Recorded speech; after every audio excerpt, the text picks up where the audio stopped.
How many of us have ever made an assumption based on the opposite sex without ever saying a word? I know I have. My name is Carrie noponen, and thank you for coming today.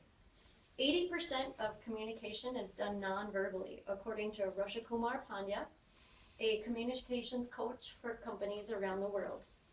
Males and females in the U.S. often have inaccurate perceptions of each other due to stereotypes and misunderstandings involving nonverbal communication.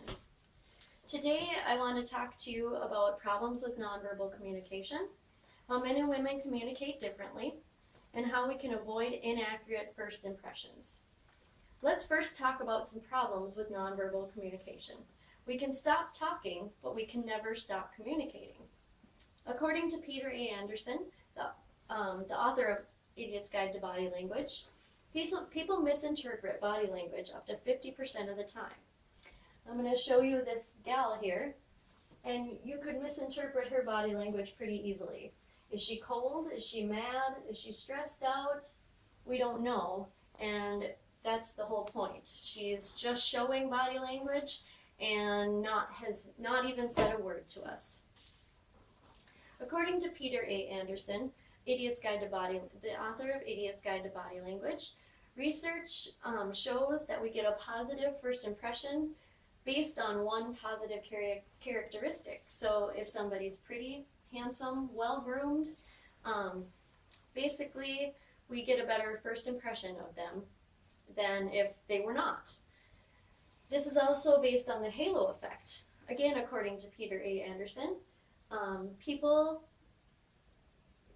assume that attractive people are smart people are honest, and famous people are experts. This obviously isn't true.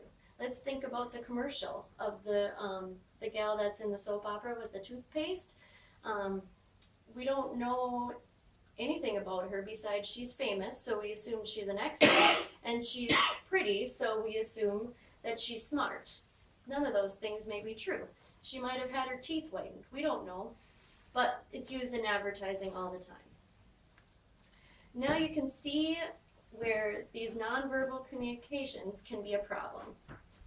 Now we know some problems with nonverbal communication. Let's talk about how men and women communicate differently. Again, according to Peter A. Anderson, research shows that 90% of body language is received visually. That's almost everything. So people just looking at you assume things right away.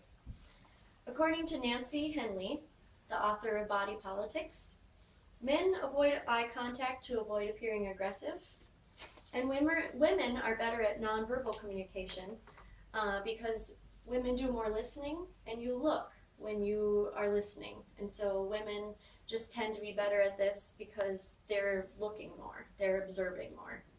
According to Deborah Borisoff, a professor of communications at New York University, women tend to be more nurturing and cooperative, and men tend to be more assertive and competitive. This obviously doesn't apply to everybody, but to the majority.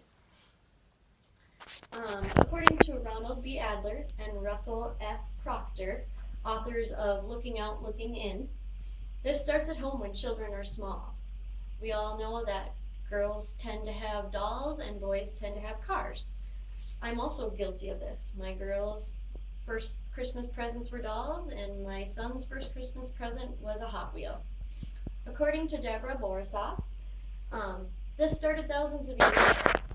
Men were the hunters and gatherers, and women were sent to do the rest. We cooked and cleaned, and we took care of everything else. And that just ensured the survival of the tribe. We can see how men and women misunderstand each other based on body language because of different gender roles. Now you know ways that men and women communicate differently.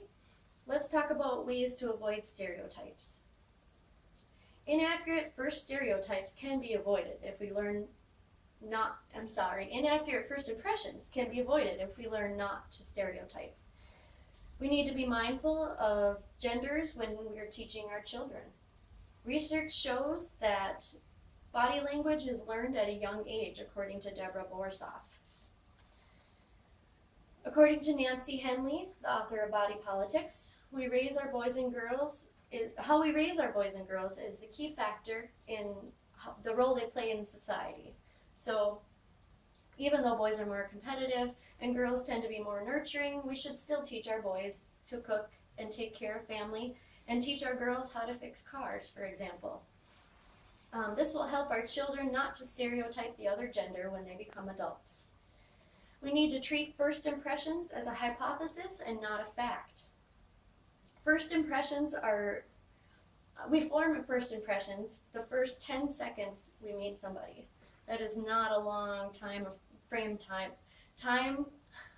That is not a long time to look at somebody and form an opinion right away. This is according to Erin Marino, a personal development specialist. According to Peter Anderson, again, the author of The Idiot's Guide to Body Language, research shows that people think the way we behave the first time is the way we always behave. Now you know ways to avoid stereotyping, let's bring this all together. Now we can better understand why males and females in the U.S. have inaccurate perceptions of each other due to stereotypes and misunderstandings involving nonverbal communication. We now know some problems with nonverbal communication, how men and women communicate differently, and that first impressions can be wrong. Think twice before you make an assumption about the other sex based on body language. Is it accurate or just another stereotype? Thank you for coming.